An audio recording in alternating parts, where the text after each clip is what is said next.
Welcome back to Real Estate with Mariah and Spence. Today we are sharing the negotiation tips that you want to avoid as a home buyer. These are things we found surprisingly a lot of home buyers just aren't aware of. So if you are thinking about buying a house soon, you're going to want to listen in until the very end today. You're not going to want to miss anything. And if you know somebody who is thinking about buying a house soon, do them a favor and send them this video, this show, this episode. They can't afford to not know this information. What's the point in negotiations, Mariah? Why negotiate anything? What do you mean? What's the point? I feel like you're asking me this so you can answer it. Well, thanks for ruining my setup. But yeah, you're right. So the difference is, because I talk to a lot of for sale by owners. Okay, so if you're out there and you're wanting to sell your house for sale by owner, that's completely fine. And usually it works out, but sometimes it doesn't. When it doesn't, I'm usually that guy. But a big argument that always gets brought up is, I don't need you. Why do I need a realtor to facilitate this transaction? And a lot of it is negotiations, I would say, and it's that experience that we have in the market, in the field, because this is our daily life. This is our routine. I mean, every morning I'm searching for homes. Every day or every other day, at least, I'm going to some type of house, whether it's a virtual tour, whether it's a personal showing, whether it's a listing appointment, whether it's an expired listing drop by. Right. This is our life. And so we have a pretty good idea of how buyers are thinking right now, and how, if you are a buyer, we can negotiate on your behalf, but even on the seller's behalf. We're able to negotiate and read other brokers, read the room. We're not psychologists, but in a lot of ways, we're decent at reading people, or at least I am. Even if that's all true, even if, though, something I'm just thinking about is, even if you're, the fact that we are used to negotiating, it's something that we do, all of that aside, just the fact that you as a buyer or you as a seller, your emotions are highly involved in this process, and having your real estate agent, we're a neutral third party that's here to fight on your behalf. And so having just a mediator, someone in between you and, so you're not just talking directly to the seller or the buyer, can really, really help. Because I could imagine things could get really not just imagine, I've seen it happen when things go sideways, just because the buyer and seller are directly, feelings get involved, emotion, they care in different, let's just leave all of that aside and just be legal with the you know what I mean? I've literally seen this happen. There was an instant where a buyer said something they didn't like about the structure of the property, or just a part of the remodel. I can't remember the scenario, but the seller was present because this wasn't for sale by owner, and I was showing it to my buyer on behalf with my buyer. Okay. But sellers tend to want to stay around in those situations. But don't ask me why. But my buyer made a comment, and then the seller just completely gets enraged with a story behind why it was done that way, or what the specific item looked like. Yeah.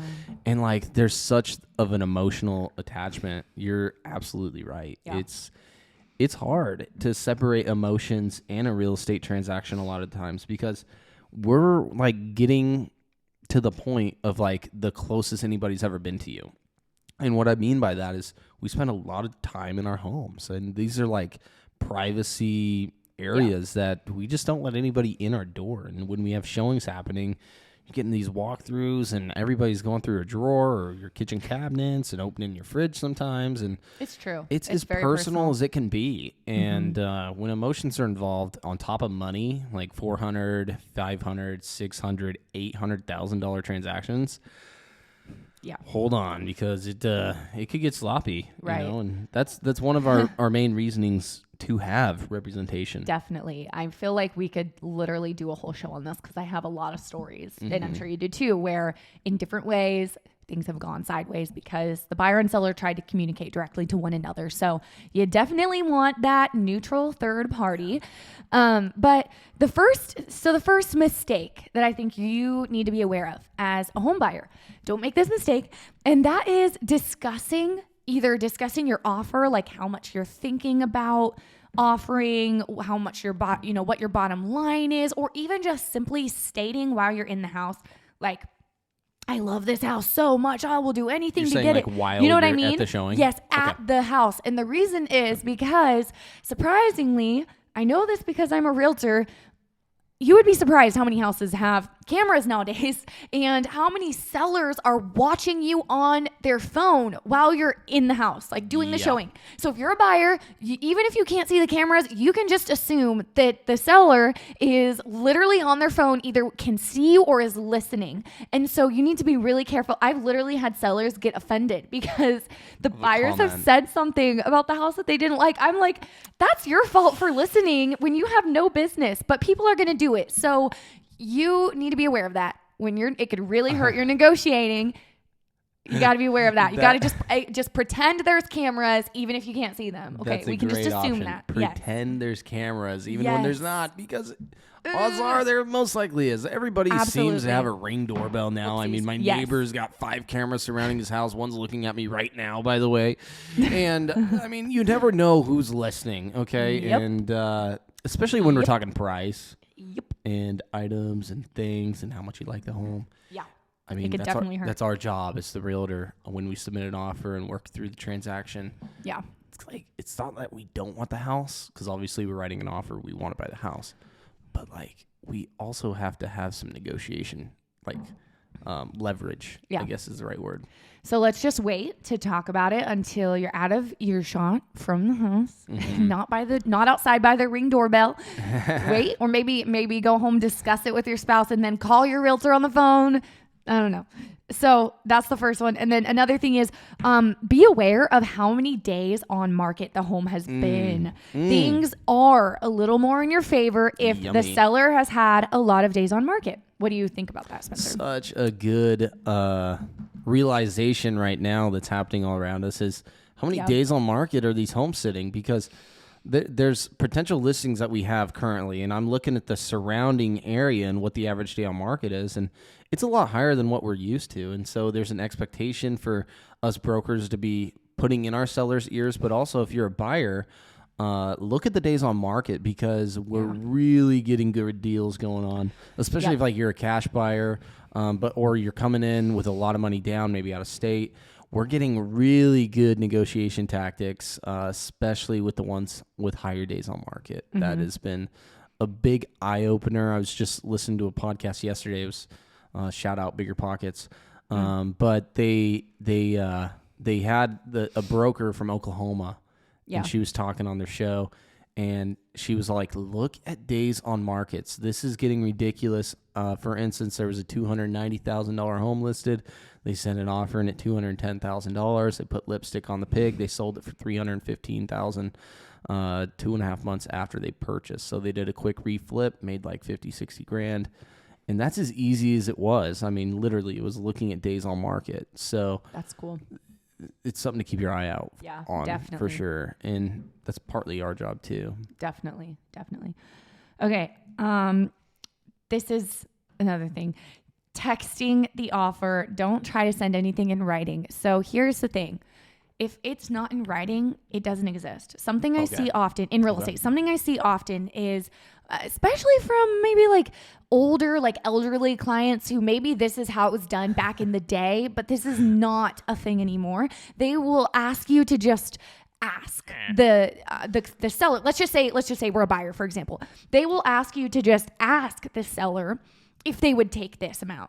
And to be honest, that's really hurting you. It's metaphorical. They don't have to respond. They have no, like legally, if you send it to them in writing, they have to acknowledge it and they have to respond. But if you just say, hey, can you ask the seller or the listing agent if the seller would consider 10,000 under?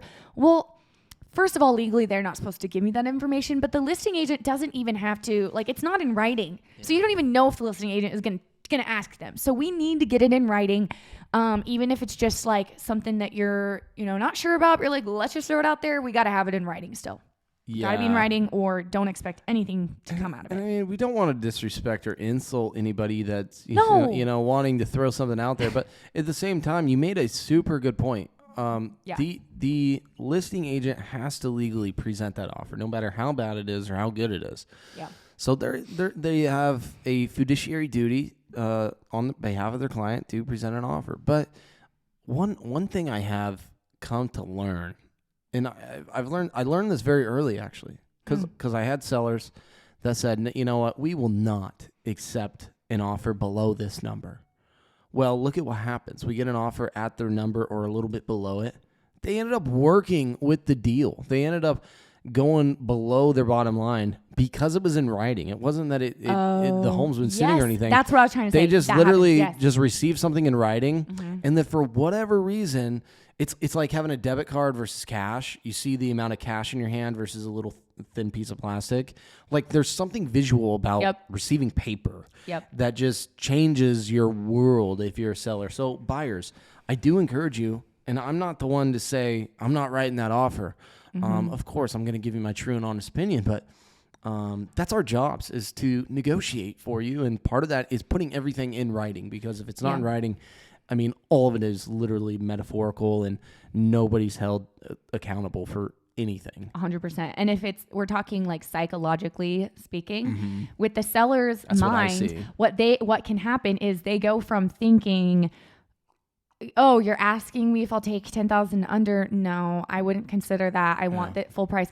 To all of a sudden there's an offer in writing with a deadline. They're thinking, oh no, I'm the one that I could lose out on these buyers if I don't answer by this amount of time. So you want it to be in writing, or it's not serious. It doesn't mean nothing. And it's happened time and time again. So we're not just saying this. I love those. This reminds me of those, all the real estate shows that you've probably seen. They make a phone call. Like on Selling Sunset, where the way that they negotiate is they will like go out to dinner or make a call. Oh, they'll be in the house and they'll just be like, yeah, let me call the listing agent and see. I'll just call. And like they literally accept the offer over the phone. Like that is not the way it works at all. It's more exciting though. It's more exciting to watch. Oh, no one wants to watch and you then like you get to like in your celebrate office writing in front an of your offer. Client. Of course. Be happy. Of course. But we do have to get everything in writing. Absolutely. So, that was everything I had for today's show, unless you had anything to add about negotiating that we need to know. I do. There's been a track record lately, especially with all these new agents, of like, they kind of don't know how to negotiate, or they spill their guts on the first conversation sometimes, or they just answer all my questions I asked them, and I'm baffled that they're answering them. Because, I mean, good agents versus bad agent 101. I mean, I kind of have a radar based off of what I'm saying to the other agent and other party. But my whole point is, it's like an old mindset, never pay full ask price.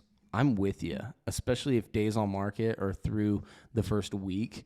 Never pay full ask price. If you're liking the home, wanting the home, now a different story if we have multiple offers and that's your home. We got to compete. Yeah. But like, I'm part of this, I would say, select group of people that love to negotiate and never wants to pay full ask price on anything. Oh my gosh. Mariah would be so embarrassed with me. Like, I'd go into Goodwill sometimes. I'd go into the thrift stores. Everywhere we go, he has to negotiate. Garage like sales. Legitimately, we just bought something it's practice for you guys. It was like a antique shop, and he had to negotiate the price. It was a great price. Another time, when we get a car, like it's in our budget, just buy the car. He has to negotiate, like literally to the point of they'll let him leave because he's so annoying. So yeah, he'll do a great job for you. So I mean, if the price ain't right, it's not right. But what I'm trying to say is, don't be afraid to negotiate. If you're working with an agent that just, kind of isn't your personality and not necessarily like not doing what you say, I say interview 2-3 different agents. Okay. See which one works for you, buyers and sellers, and see if they're going to do the job and perform well for you. Yeah. Because we are in an industry where I believe it's still overpopulated. People are going to start weeding out because there's going to be less sales, a little less listings to get. They got to pay their bills somehow, right? So negotiate when you can. I think we're at an incredible time to negotiate, whether that's buying down your rate and the seller pays a portion of that, or closing costs, or you're lucky to get under contract, but then negotiate during the inspection period. That is what I mean. And there's times to do it and there's times not to. Definitely. And so rely on your real estate professional to really get you where you want to be, but also not spoil a deal as well. We all have to be under stood when it comes to making a successful transaction a success. Mm-hmm. Yes, that's good advice.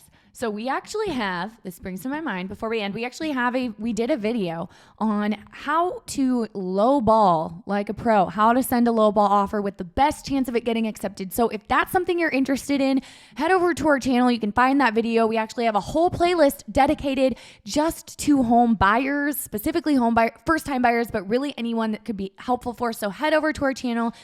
You'll find value over there, and we'll see you next week.